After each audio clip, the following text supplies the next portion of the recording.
Hello, welcome to another Young Adults Bible Study.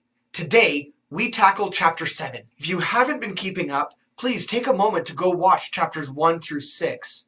Also, make sure to check out the episode on hermeneutics. As with any book of the Bible, the chapter and verse numbers have been added later on. As we tackle each chapter of the book of Revelation, we need to be aware that they are not individual. They are not silos that stand alone with their own individual theology per chapter. But each one must be read in context of the whole message, the whole letter that John has written. So as we go into chapter 7, we need to be aware of chapters 1 through 6. And in chapter 6, at the end of chapter 6, the opening of the 5th and 6th seal on the scroll is where we receive the context of chapter 7. When the 5th seal is opened, the martyrs cry out, "How long, O Lord, must we wait?" When the 6th seal gets opened, then the judgment falls and wrath falls on the people of the earth, the kings and the princes and the slaves and the free. They hide themselves in caves and they call for the rocks to fall on them. And then they ask, who can stand on the day of God's wrath? The same question is actually asked in the book of Malachi in chapter 3. The answer to both of these questions is going to be found in chapter 7. In chapter 7, John introduces another instance of hearing and seeing. He receives a direct answer from God to these questions that were asked. So chapter 7 begins with 4 angels holding back the 4 winds and creating a place of stillness. And it's in this stillness that the answer is given for the questions in chapter 6. With the stillness established, the 4 angels who have permission to harm the earth, which are the 4 horsemen from chapter 6, are told to wait. Hold off their destruction until the seal of God has been placed on those who are chosen. So then John hears the number being sealed. And this is another one of those spots where we want to note that there's a hearing and then a seeing. That gives us a fullness of revelation. Remember, the idea here is that if John just heard it, we would get one perspective, but Revelation is often offering us multiple perspectives of the same events.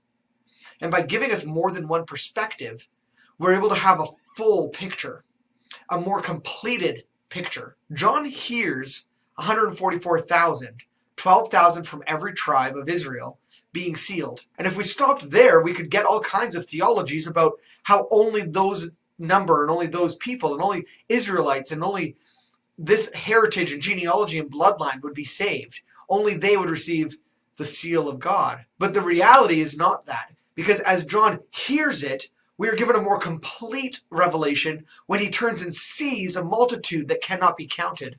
A multitude of every tribe, language, nation, people, color, those who were chosen to be saved, have a seal. Now I realize the language I'm using here is very much Calvinist kind of language. The language that talks about being pre-chosen, being elected, being determined beforehand. And the reality is that this text, especially the book of Revelation, is all about the sovereignty of God. It is an essential piece of theology that God is sovereign. He is the king reigning on the throne. He is the lamb who is worthy to reign because he was slain for our sins. Now, I'm not really a Calvinist. I don't wave that flag. But this text certainly supports God's sovereignty in selecting those who are sealed and therefore are not destroyed in the judgment that follows. In Jewish fashion, John answered the second question first, and he'll answer the first question second. Who can stand on this final day? Who can stand on the day of God's wrath? Those who have been chosen to stand.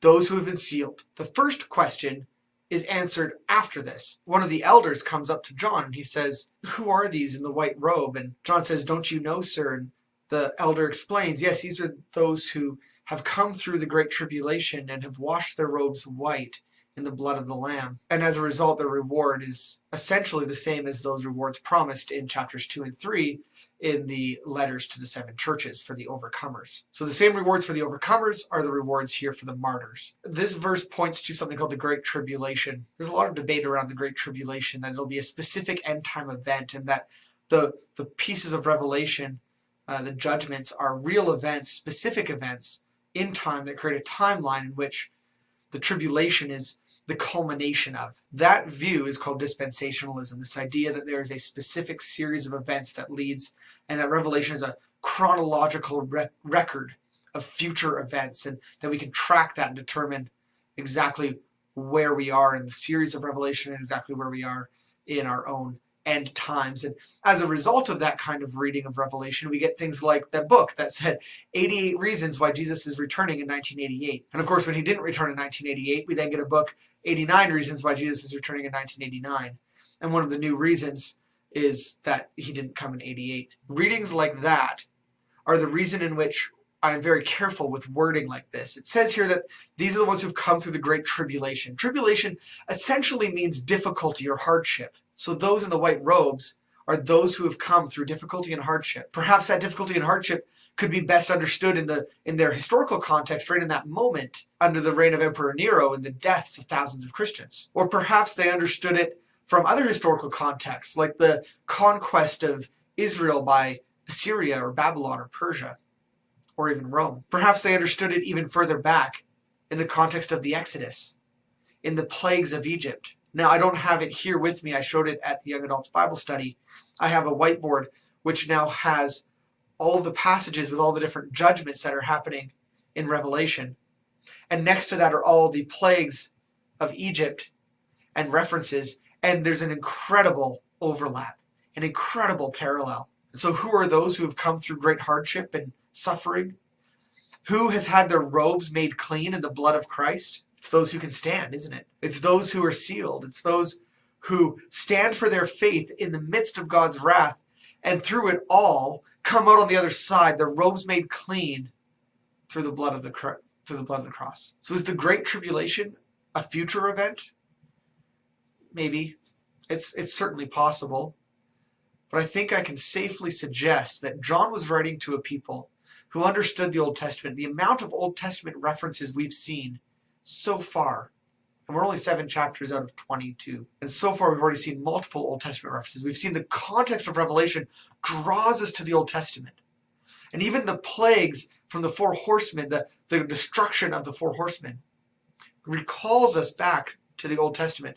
And so here, the Great Tribulation, this to me calls back to Exodus and the plagues, to the hardships there.